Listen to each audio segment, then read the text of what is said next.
So our next presenter is Mimi Kirk, who I ran into because of her cooking books. And when I was putting this together, I realized that food and longevity of life are two things that we all have to have food, and we all look to live long, and Mimi is an example of that. She is a raw food chef. She has 3 cookbooks, and I believe she's going to have her, or she is, 7. not, I believe, 7. 7. Oh my goodness, you've added to them. Yes. She is going to have a book signing afterwards, so feel free to go out there and get her books. She is, I'm going to share your age because that's part of the talk. Otherwise, I would never tell anybody's age. But she's 80 years old, which she doesn't look it, in my opinion. She got the title of the sexiest vegetarian over 50. And so many people have asked her about the secrets of getting old and living a long, healthy life. And so I asked her to come speak. So thank you, Mimi, for coming. Thank you. Hi, everybody. Thank you so much. It's really great being here. I was in a couple of the talks today, and it's all kind of like-minded people, which is so nice, because sometimes I walk into a business meeting I've been invited to, and nobody has any idea. They're eating the sweet rolls and the coffee and putting lots of sugar in it, and they don't know. So it's really nice to be in front of people that you can just share your thoughts with. So yes, I'm 80. I just turned 80, and I'm very happy that I am 80, because what's the alternative? You know, I wake up and it's like, hey, this is great. And I'm on no prescription medication, which I think is a big thing for somebody in my age bracket, because most people I meet are on some kind of medication. They start in their 50s. So everybody, when they hear my age and they see me, they say, oh, she's got good genes. Well, I just want to tell you a little bit about my family's history, and then you can decide. It sucks. No one in my family has been healthy. I'm the youngest of 7. I lost two of my siblings died when they had pneumonia, when they were very young. My brother died at 29 of leukemia, a sister in her early 50s of a heart attack. My dad is in his early 60s. My other 2 sisters had cancer. One is a 2-time survivor. And my mother had a lot of heart problems, but she did live to be a nice full age in her early 90s. But everybody else in my family was sick and gone and taking medication. And, you know, I never really thought about health so much, except for my kids when I had children. I'm actually the mother of 4 and grandmother of 7. I was married at 17, but I was widowed at 29. And my youngest wasn't even a year old. So I was a single mom. Had to go out and work. There was no insurance. He was killed in a private airplane crash. And I hadn't worked for a while. I'd been a stay-at-home mom. And so then my future was seeing how I can support my family and making sure that they were healthy and taken well care of. I was very lucky to get a job in the film industry. And after probably about a year in, I got to be Mary Tyler Moore's stand-in, if you remember who she is. We looked very much alike at the time. I had dark hair, and we were built the same. And I also created the clothes for Valerie Harper, who played Rhoda. Those iconic scarves she wore were my design. And that was my life, working in the film industry. And I did a lot of acting. I was for any Trekkies out there, I was in a Star Trek, original Star Trek, as an Indian handmaiden. So I worked for about 17 years in the business, and then started some of my own companies after that. But I started meditating at 30, and that's when I became aware of not eating animals, because I realized everything was energy and everything was connected, and I just couldn't eat animals anymore. And I came home and told my children, and they said, that's fine, we don't want to kill them either. We like animals. So my children became vegetarians. And I know most people worry when they're feeding their children that way, but my kids are in their 50s now, and they're all healthy and vibrant and in good shape. And they didn't stay vegetarian forever, but they eat very healthy. I have, I've always thought that organic food and non-GMO were very, very important. And so I made sure that we went to farmers markets and, carried our paper bags with us. And this was in the early 70s, when you didn't find many people that were vegetarians. It took a while for me to really understand the difference between vegetarian and veganism, because I didn't really realize that eating cheese and eggs and so forth still put the same pressure on the animals. And when I found that out, then I decided I had to give that up. I thought that was an important thing. So it was only years later that I became a raw vegan, which is what I am most of the time. Now when I travel, sometimes I'll eat some cooked vegan food. But I know it's an odd thing how it happened for me to become a raw vegan. I had been eating very healthy and eating my vegetarian and vegan food. And then all of a sudden, I met my lovely boyfriend of 16 years now. We've been together 16 years. And he ate the standard American diet. And I decided that I would cook for him because the way to a man's heart is through his stomach, my mother always told me. So I started cooking this food for him. And he loved it. He didn't care about meat that much, but he did still eat it. And so about 3 years into our relationship, I had gained 22 pounds, and I saw he had put some weight on. And I went for my doctor's visit, and my doctor told me that my blood pressure and cholesterol were up. And I was just horrified. He handed me 2 prescriptions. And it was like, oh my God, I'm going to go the way of my family's health history. This is not right. So I went home, and I started searching the internet, because you know everything is true on the internet. And it took a lot of months of searching, and raw food kept coming up, and I was so not interested in it. I love cooking, and I love eating, and I love food, and carrot sticks and celery just didn't sound like right raw food. Vegetarian was easy for me because I could cook the food that I was familiar with. But I thought I'd try it. I enlisted one of my daughters to do it with me, and we ended up just eating raw food and drinking juices. And within 2 weeks, I felt so good. I woke up with more energy than ever. I thought I looked younger. My teeth looked whiter. My eyes were brighter. Everything felt so good. And she was experiencing the same thing. So I decided at that point, I'm going for it. So I just stayed on that way. I didn't like some of the food recipes I took offline, so I started making up a bunch of my own recipes. And I went back to my doctor 6 months later. And he said, the pills are working perfectly. Your blood pressure's great, and you've taken off 22 pounds, and your cholesterol's down 25 points. And then I said to him, I never filled the prescription. And the look on his face was just, couldn't believe it. And he asked me what I did, and I told him. And I said, how come you don't mention food to people? He said, because people don't want to change. And my job is to keep people alive. So I give them the pill because that's what they want. They ask for it. They don't want to spend the time making this life change. And so my blood pressure's been fine, everything's been fine, and I've never had any other problem. So can you imagine at 80 and not having any medication at all? You know, it's interesting being 80, and I do love it because I can say I'm 80. And most people always go, really, 80? So I like that. That's a great little shock value. And I like it because many reasons. And one thing is I don't let the doctors or the media tell me how I'm supposed to be at this age. How do we know what 80 is except by what we're told in the media, what's on television, like all the pills you're supposed to take as soon as you get gray hair? They tell you to cut your hair short when you get older, and to dress a certain way, and that's what people do. And they own up to themselves that somehow they're going to be old after 50 because they start to get some lines on their face. And so we're forced into thinking that aging is a negative thing, and it's not. You are going to get older. I'm not trying to be younger. I'm just acting like I feel inside. I've learned my strengths, and I know my weaknesses, and I've made peace with them, and I really like who I am today. I feel confident. I don't worry about the things I did when I was younger. I feel like it's more important to give love than to receive love. I really understand kindness and compassion and generosity without having to worry what I'm going to have. I use everything. I don't have good dishes. Every day is a good day. I don't save things for a special occasion. I light the candles, you know. I take out the linen napkins. I use everything because that's what life is. Every day should be special. And so I think food is really important.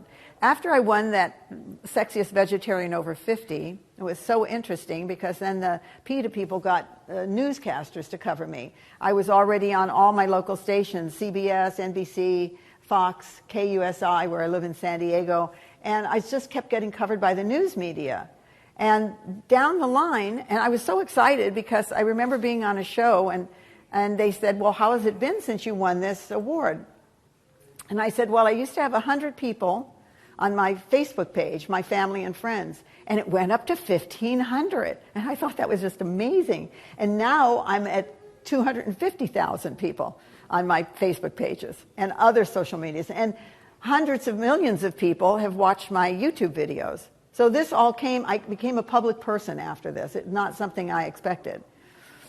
Like I say, in my early days, I was working in the film industry, and when I left there, I started businesses. I've had 3 businesses that I created and sold. So I've been a working woman for a long time, and I thought by the time I hit 70, I'd be retired. And that's when I wrote all my books, 7 books, as a matter of fact. I have one coming out. My 6th one is coming out in December, and then in the summer, my 7th book is coming out. So there's no stopping you. Age should not keep you from doing things that you love. You should be able to do everything you love and how you feel in the morning. Honestly, I wake up and I feel ageless. I could say I was 30 when I jumped out of bed. And only do I realize my age is when I pass the mirror and it's like, who's that, you know? But otherwise, I don't feel any of it. I really do feel like an ageless person. Now, who would have thought that? What do you think? You never knew what 50 would feel like. You never knew what 60 would feel like. But 80 is just amazing. And I can see myself living a long, long time. So the main thing for me, I think, that's been the most important is changing my diet. And that, I know, has given me the nutrients that our bodies need on a daily basis to stay healthy.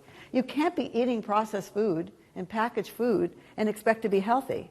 There's all chemicals in there. There's sugar in everything. Chemicals. They say in a box of cereal, fortified vitamins. Your body doesn't recognize fortified vitamins. It stores itself as fat. So I'm always shocked and amazed that the FDA approves the food that's on the shelves. So we know it's all money. We all know that. It's all business. It's big business. Pharmaceuticals, the way the food is. It's all so they could make more money. They fix this food. In fact, they admitted on a 60-minute show, I don't know if any of you saw that, they were talking to some scientists who worked at a large food company. And they said, well, can you tell us something, why you're manufacturing oranges that aren't real? Why are you making, like Betty Crocker carrot cake that has no real carrots in it? Or cereal that says blueberries and there's no real blueberries in it? Why are you doing this? How are you doing this? They said, we can make anything taste like the real thing. We can make animal food that tastes real. We can make everything that tastes real. And the reason we do it, and he actually said this on television, is the reason we make food the way we do is so people will be addicted and buy it again. And the host, the moderator, was like so shocked that he actually admitted that on national television. It was quite amazing, but that is the truth. And I think most of us know that. And most of us know what we should eat and shouldn't eat. I mean, we live in a world, you're here today, you're coming to this conference because you're conscious about this, and of course you want to learn more. But what is it that makes us stay on the path? How do we do that? It's very easy to go off and eat things you know are not good for you. And it's okay once in a while. And you have to find out the diet that works best for you. You need to try different things. But the one thing I know for sure is you need to incorporate raw food. You need that for the enzymes. You can eat salads, you can drink juices, you can do anything you can to do that. And I tell people all the time, if there's one thing and you don't want to make a change, when I'm talking to, heavy meat eaters or people who aren't eating healthy, if there's one thing, is start juicing. You will get the nutrients in that nice big glass of juice or a smoothie in the blender. If you have that every day, it's a great start, and you'll see how good you feel. Then you might be a little more conscious about your next meal at lunch. So let's say you have a big salad. You've already done 2 really good things for yourself. And then dinner, if you need a cooked meal, eat it as healthy as you can, whatever that is. I prefer, like I say, vegan for the animals, but whatever is right for you, eat that in the dinner. So then it means you're raw all during the day, raw before 4, I call it. And then at night you can eat something. You have to find out what works for you. Look, I'm not against people having a glass of wine or 2, because people who live over 100 in Sardinia, those men walk and they say they drink 2 glasses of wine every day. They drink a wine called Cananu, which has double the resveratrol in it, and these men live to be over 100. So I wouldn't say no, don't do that. Coffee is very acidic and is hard on your adrenals. But if you like a cup of coffee, have a cup of coffee. Just don't have several during the day. So judge yourself. You're supposed to live and have a good time.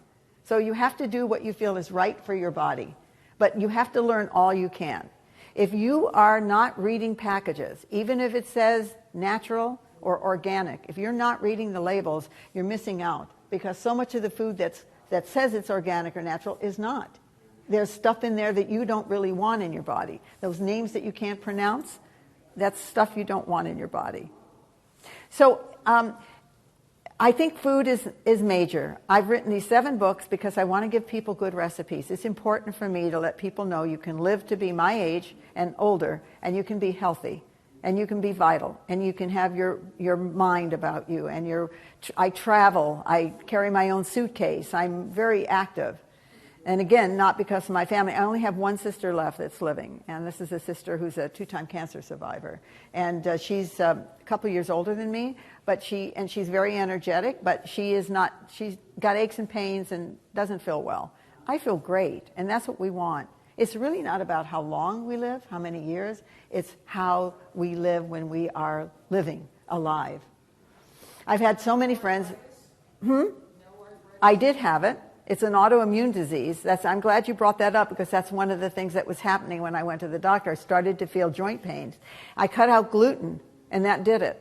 The way I eat, it cut out anything that might have been coming on, which was arthritis, and my family all had that, by the way. But I'd forgotten I even had it until you mentioned it, because I haven't had any pains. And I think gluten, since people have autoimmune disease, and gluten is one of the things that's really bad for autoimmune disease. So you need to make sure that you're eating non-gluten food. You know, I love pasta, and there's a lot of non-gluten food out that's now, but you still need to read the labels because it doesn't mean that it has all healthy ingredients in it. So when you're eating Mother Nature's bounty, all those beautiful colors that you see at the farmer's market or in the produce department, when you see those foods, those are the foods you want to buy.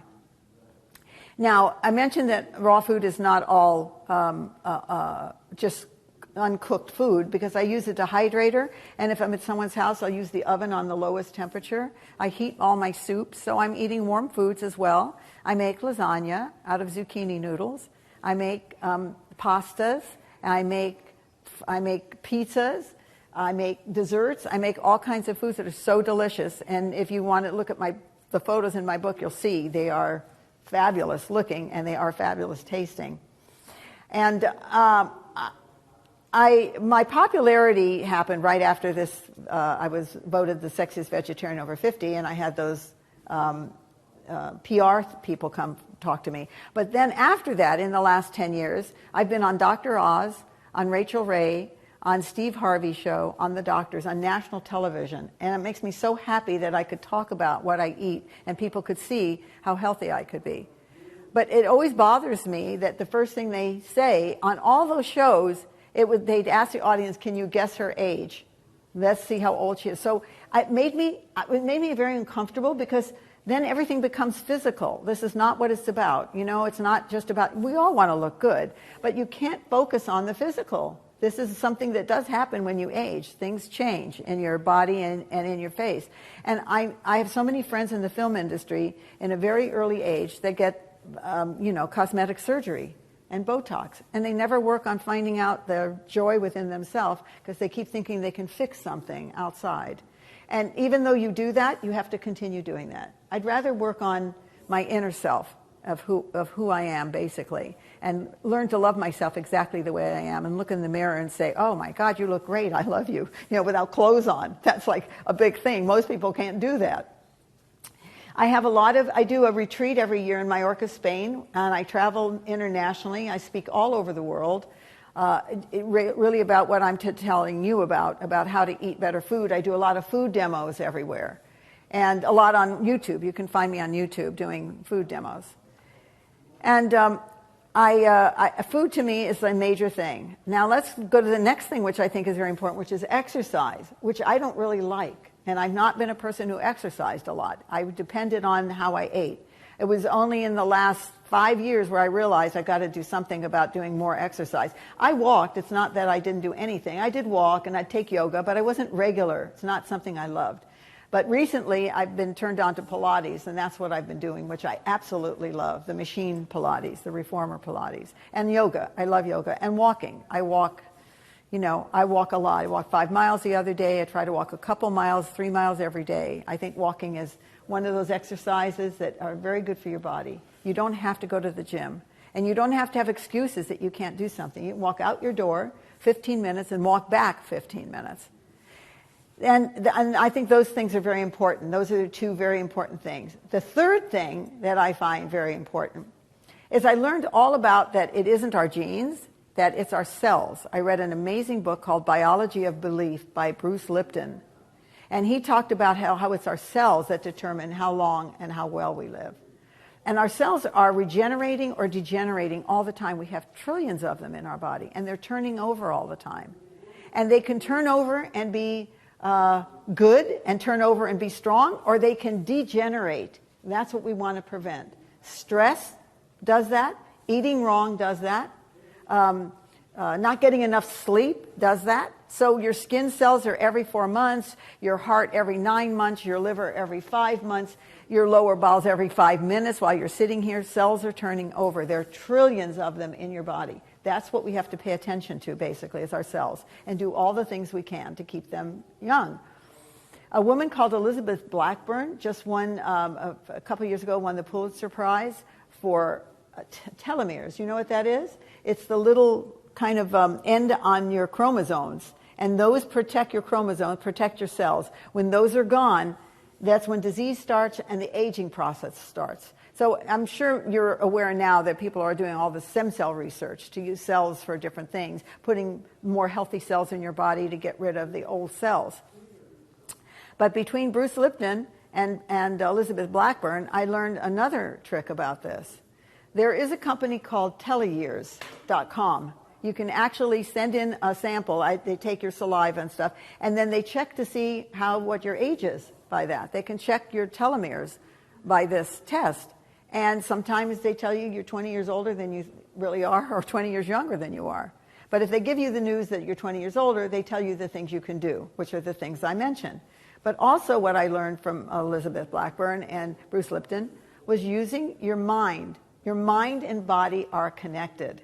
There's no doubt about it. You say negative things, you get that negative feeling in your body. You draw that to you. You say positive things and you draw that to you. I always say your words can hear you. Just zip it up and stop saying negative things, because your body can't tell the difference if you're saying something good or bad, but the negative, they feel that immediately. So I've been working with my cells. And how I do that is I go into a slight meditation. When I first wake up in the morning, I've been doing this for 2 years, and I can guarantee you there's a difference. I know it, I can feel it, and I can see it, that I have slowed down the aging process. So, even 10 years ago, I've aged when I look at photos and everything, I've aged very slowly. Normally in your 70s, you age quickly. And I've aged definitely much slower. So I know what I'm doing is working. I'm like an experiment on myself. So this is what I do with my cells. In the morning when I wake up, before I actually open my eyes, I run through my body just like you would meditation, relaxing my toes and my ankles and all the way up to the top of my head. And I talk to my cells. I see them regenerating, and I teach this in my workshops, and I teach this in my retreats about how to regenerate your cells and your telomeres. They can grow back. Your telomeres can grow back. So I go through my body. I first tell my cells I love them, and then I go through all of them, and I say, return yourself to your natural position. Return yourself. I just keep talking to them. And when I mention my cells, even standing here in front of you, I feel a tingling through my body. It's like I know that my cells hear me. I know it might sound odd, but I'm telling you this because I know it works. I do the same thing at night, just before I fall asleep. It's one of the best times to program yourself for anything you want, how you want your life to look, what you would like for the next day. It's a great time because you're in that very receptive state. And so I do the same thing with my telomeres and my cells. I talk to them at night before I go to bed. And I've noticed the difference on many, many levels. And I notice that my cells are, like I say, they tingle in my body. Meditation is a very important thing because this helps you get into a place where you can work with your body. I've been meditating since I'm 30. Right after I lost my husband, someone told me this helps you. It's like a self-absorbing thing that you would do for yourself, is to start to meditate, and something that will bring you closer to knowing who you are. And it was true. I mean, it pulled me through some very difficult times, and to meditate. And I find that when I meditate, before I work with my cells, it's the same thing. I can actually work with them. So there is proof, scientific proof, that the mind and body are connected. So don't ever think that you don't have any control over your body. You have a lot of control over your body. You have a lot of control of what happens to you. I studied hypnosis because I found that a very interesting subject, that by the time you're 7, you have learned all the ideas and all the things that you think that you could possibly learn, and those ideas are stuck in your subconscious, and you go through your life working off of that. And then when you go into hypnosis, when I hypnotize somebody, the first thing you do is you start to work on an issue or a subject that is blocked in their subconscious, to bring that through in order to make change. And the way that you make change, and the way that you change anything, is repetition. You have to do it. You didn't know how to drive. You did it over and over till you learn. You didn't know how to ride a bike. You did it over and over till you learn. Anything you want to change, it takes repetition. And it's the same thing with the way you eat. Just start. Like, pick out a couple recipes out of the book and learn to master those and make those really good and make them your own. And then you have 2 recipes that you can get rid of that maybe might not be so healthy. And maybe the next month or 2 weeks, you get another couple of recipes you work on. So it's a wonderful way to make the change, is to keep going and putting one foot in front of the other. No one falls off the wagon. No one is going to be perfect. But what you want to do is you want to keep moving in the right direction of eating healthy. And stay away from the center section of the market, which you already know, and just try to learn some good recipes so you can actually stay on a healthy diet. And, you know, in today's world, when I first started eating this way, when I first became a vegetarian, the restaurants didn't have anything. Pasta, that was about it. But now you can find vegetarian, vegan on the same menu. You know, you can go to restaurants that are all raw restaurants or all vegetarian restaurants or all vegan restaurants. But you couldn't find that before. It's very easy to eat healthy. It really is. Everybody's got a salad. Take off the chicken and put on avocado. And find out what works best for your body. That's the main thing. So my recommendation is that you juice every day, and you eat a very healthy lunch, and you try to eat something very healthy for dinner. And cut back on your portions. Some people who live to be over 80 in Japan, they say the best way to do that is you eat until you're 80% full.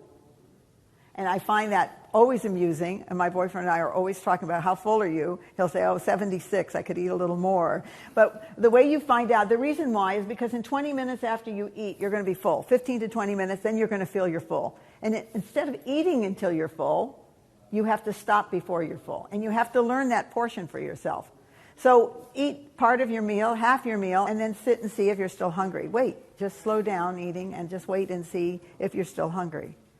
There are a lot of people living to be over 100 today. I met a man who just passed away recently. When I met him, he was 111 years old. And I would have never guessed that. I never. And when I told him, you know, I can't believe your age, he said, I have a daughter your age. It was like, whoa, you know, because he looked my age. He didn't look any differently. And he stood up at an hour for an event and spoke. And he was a raw food person. He walked every day and drank a lot of tea, which I think is really good, by the way. I'm going to talk about that in a minute. It's my kind of new passion. But there are people living to be over 100 healthy, and there are people dying in their 50s and 60s unhealthy. So you have a choice. It's really up to you on if you want to make the change or not make the change. And you can move slowly. It takes time. But like I say, if you have the recipes and you're making foods you like, those are the foods you're going to end up choosing. So I want to talk about tea for a minute because it's my new book that won't be out till summer. But when I started, I was doing a couple hydration books. And I've been, kind of a tea drinker. I always liked herbal teas. They were very soothing and so forth. And then I started making, when I was working on the book, I started working with cold brew teas that you don't boil the water. You're just using the tea bags in the cool water and leaving it in the refrigerator overnight, or your loose teas, whichever you have. And the study of herbs that I did was so amazing because herbal teas, not the true teas, which are green, black, white, and oolong. Those are true teas. The herbal are really infusions. They call them teas, but they're really herbal infusions.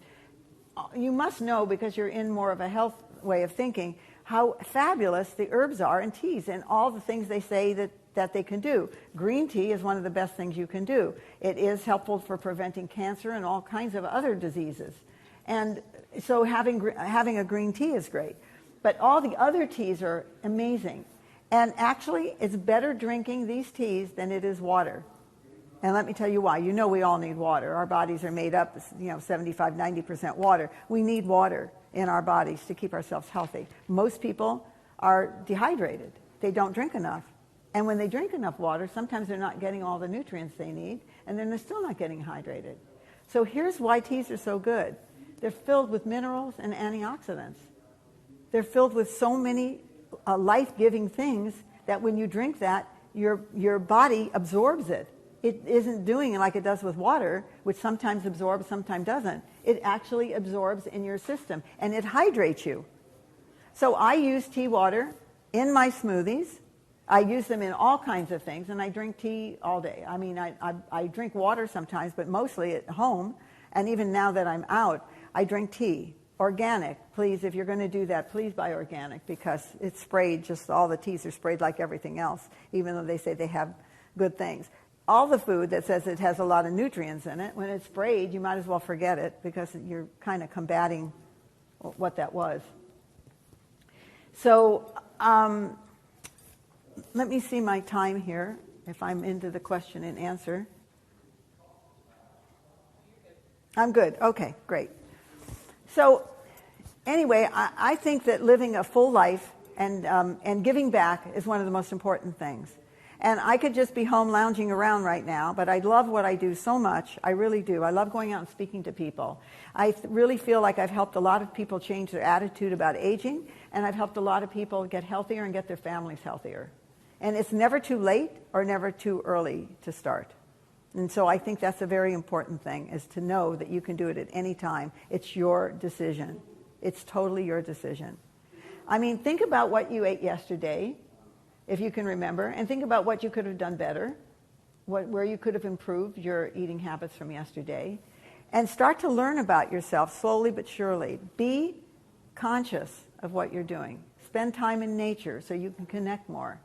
Stop running all the time. The stuff that you think is important now, honestly, you're going to forget it, and you're not going to think it's important later. So why stress about it? For me, I think the most important thing is maintaining your health. And without that, it doesn't matter how long you live, how much money you have. It doesn't make any difference unless you're healthy. And that's the most important thing.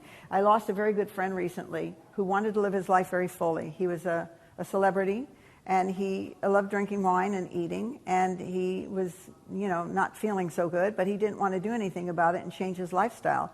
People don't think the end is going to come. And he passed away recently in his early 70s. And could have lived a much longer life and enjoyed himself. I must say, he enjoyed himself every moment. If that's the choice that you want to make, is to live, wild and do whatever you want and drink and eat foods that aren't good for you, that's a choice you make. But what if you live to be 80 and you're not healthy? That makes a difference. One of my sisters went into a senior home at 70, and I watched her deteriorate from there. She never liked to cook for herself anyway, and she wasn't very social. She wasn't a very social person, didn't have friends. And so when she went in, she was so happy to go somewhere they were going to take care of her and cook for her and wheel her around if she wanted. She walked in without any help, and within a few months, she's on a walker. And where did that happen? Because they say it's safer to use a walker to walk, because you could fall. And then they started taking away other things from her that she used to do for herself, her independence. And I watched her age, and every time I went to visit her, there were people that I saw when she first came, they were gone. So if you're going to put yourself in an environment with older people that's all they're talking about, it's going to age you. I mean, you need to be conscious of all the new things going on and keep yourself educated. And you need to be around young people, because they're amazing. They have so much amazing knowledge. You have a knowledge to give them, but they have so much knowledge to give you. And you know, nobody really wants to go into a senior home. My sister never got married, so that was the only place that she wanted to go. She was happy to do it. But in Europe, it's so amazing. It's very different. My boyfriend and I always talk about it. People in Europe, you see older people in the streets. They're riding their bike. They're walking with their grandkids. They're out every night. You know, they close a few hours their businesses during the day, and then they're out every night walking. It's really very different. In here, you don't see that many older people out. They're in senior homes, and that's their whole circle of friends and everything inside senior homes. And I mean, I never thought about that until I saw her and the life that she led having to do that. So these are all things that we have to think about now, because if you make changes now, today, tomorrow, if you make changes now, it's going to get better. If you don't make changes, it'll get worse, because we are going to keep aging. I'm really interested to see how I am through my 80s and 90s, and I'll invite you all to my 100th birthday. I'm really interested to see, but I know with my attitude that I have about things and the way I am now, I feel like I could go on for a long time. My grandchildren, you know, they think I'm like the coolest grandma. They think I'm just amazing. They just came for my birthday last month, and my whole family was there. And when I look around at my beautiful family and the way they think, they're kind people, they're creative people, they're generous, they're nice, they have no prejudice, they're just amazing people. I'm really happy to see that that's how my family is. And I think we can all be that way. Listen, there's no two people alike. You know, right now the country's divided. There's all kinds of things going on that a lot of people don't like. The denial of climate change. There's so many things going on. You have to make a stand for yourself. And the more you change and the more you do the right things and the more you eat right, the more it affects other people. So I just want to open up to some questions, if you have that. Any questions of me? Yes.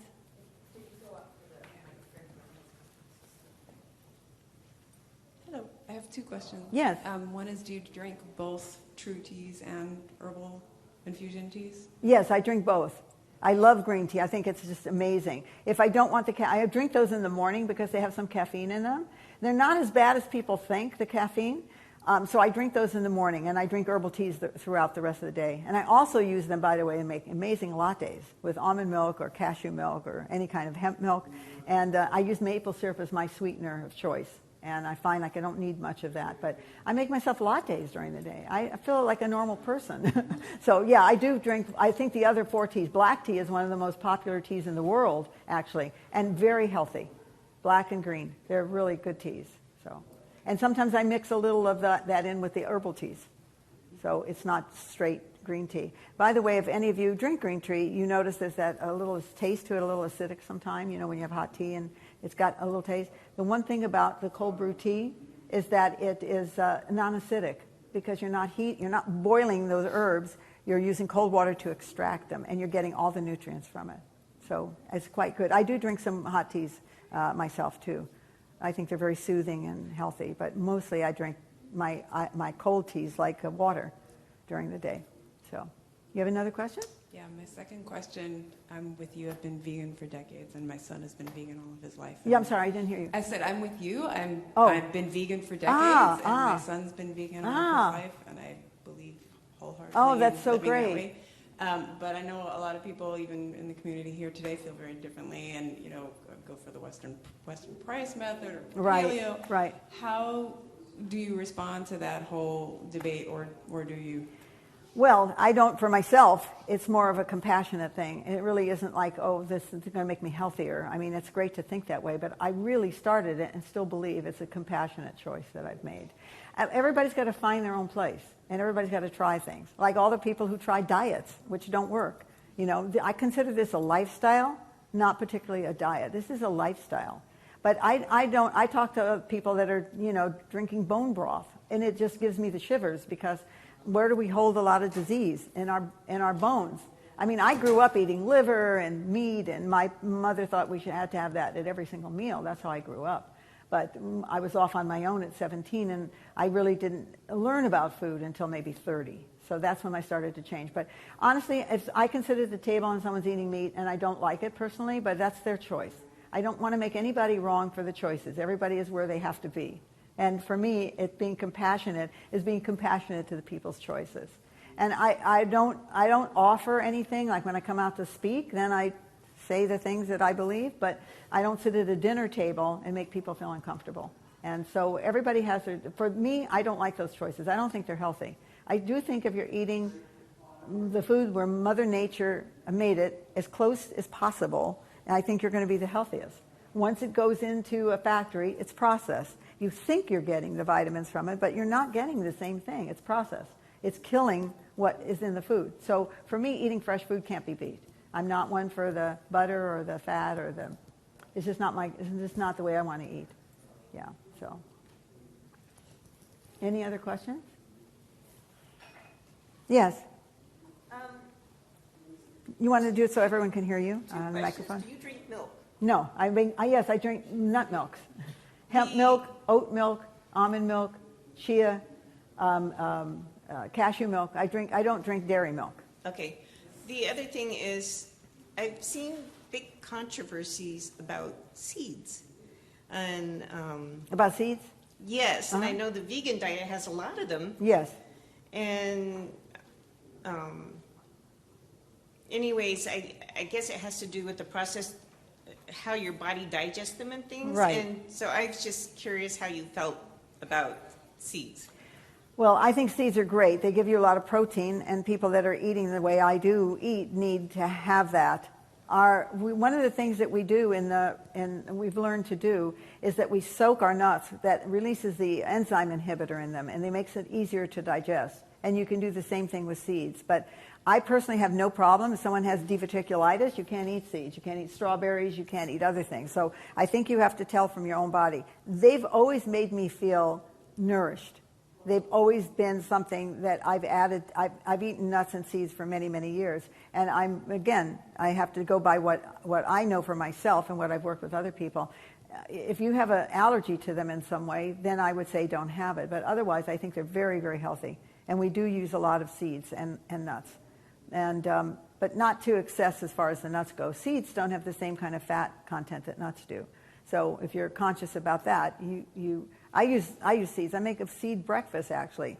Hemp seed, chia seed, flax seed, pumpkin seed, and sunflower seeds. And I use a couple tablespoons of each and a couple of gluten-free oats. And I put almond milk or whatever seed milk I've made inside with fresh fruit on top, and it's a breakfast. And it's healthy and delicious and full of protein. And for me, I don't... Do you have a problem with seeds? It's not that, but I think they were talking about like irritable bowel syndrome and stuff, where the seeds actually get like implanted in your body, and it becomes a problem. Well, I've not had that myself, and the people I work with, and all the times I learned to be a chef and so forth, a plant-based chef, no one that I know have had a problem with it. But if it does become a problem, then you don't want to do that. If you have a stomach issue where you can't digest, I would say not to do that. But flaxseed is the seed that you should grind and use the powder. That is not the whole seed, but hemp seeds and chia seeds you can do. We have chia seed pudding a couple of times a week for breakfast, and I've never had any stomach issues or people I know. But have you tried it for yourself? Well, I don't have a problem with them now. I mean, I'm just thinking, will I have problems down the road? Yeah, no. I haven't, so I wouldn't worry about it. I can't tell you not to eat them or to eat them. You have to figure out for yourself if it's good for you. Most of the people I know that eat them find them very healthy. So, yeah. I use them in some of the things that I make. I try to put seeds on top of things. On salad, I like to put hemp seeds and some of the other seeds on salads to get them in so I have the protein. Yay! And that really is the truth. You have to keep passing on. It is growing, by the way. The consciousness is growing. Even though all that other stuff looks awful, the consciousness is growing, and you can't give up on it. You have to keep up the hope that we are going to be stronger, which we are. I mean, when I look back when I started this in the 70s, when I started becoming a vegetarian, there was nothing. My kids were like odd to, their friends would come over to the house and go, what's that? And I say, an artichoke. What's that? Avocado. And I said to them, I asked my kids, what do you eat when you go to their house? She said, oh my God, you open the cupboards and they got cereal and popcorn in bags and blah, blah, blah. You know, all this food that was not in my house. And so you know, my kids are aware of that, but there are a lot of people that are not, and look at the change from then when I started to now. I can actually go out and eat in a restaurant that's organic and get food that's good for me. And I couldn't do that before, never.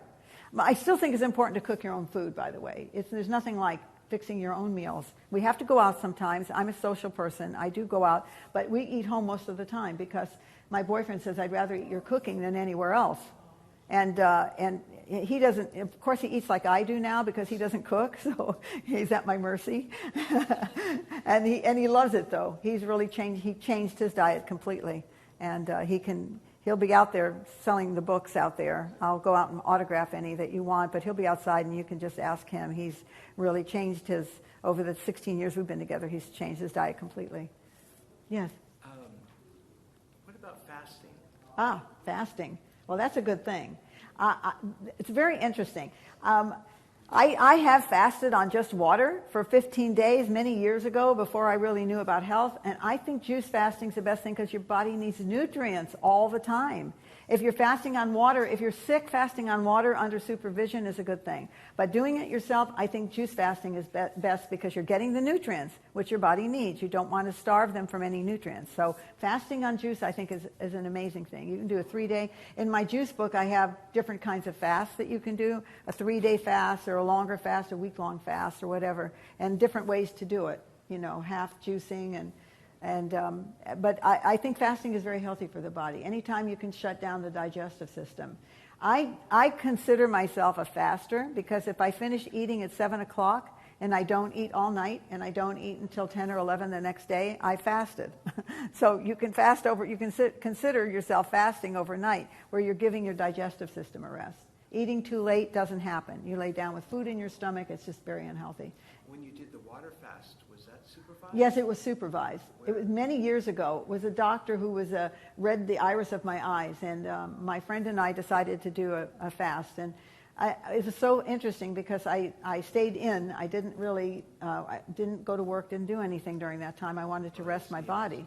And I'd be watching TV or something, and people would be eating food, and I thought, oh my God, how could they eat? Because I got to a place where food just looked awful. And then I broke the fast with watermelon. That was his suggestion. And that's the only time I did a water fast.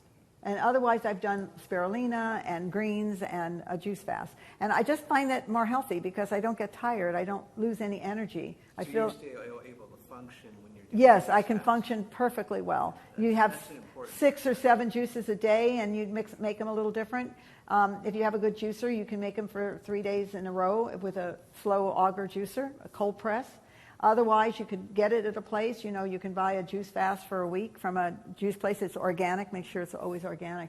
No, you feel fine. You're totally fine on a juice cleanse like that. And I think cleanses are very important. I call them cleanses rather than fasting because that's what you're doing. I say it's not fasting if you're having calories. Yes. Juice and Right. It's not fasting. Yeah, it's a cleanse, and I think they're very healthy. And that's another thing. There's so many things you can do to get the heavy metals out of your body. There's all kinds of things today. We can be healthy today. We can be. You have to do some research and find out what works for you, but we all can be healthy. So, any other questions? All right. Thank you so much for coming to my talk. If you have any personal questions, I'll be out where my books are signing, and I'll autograph them for you and explain anything in the books that you want. But at least come and look at the photographs and see how good this food is.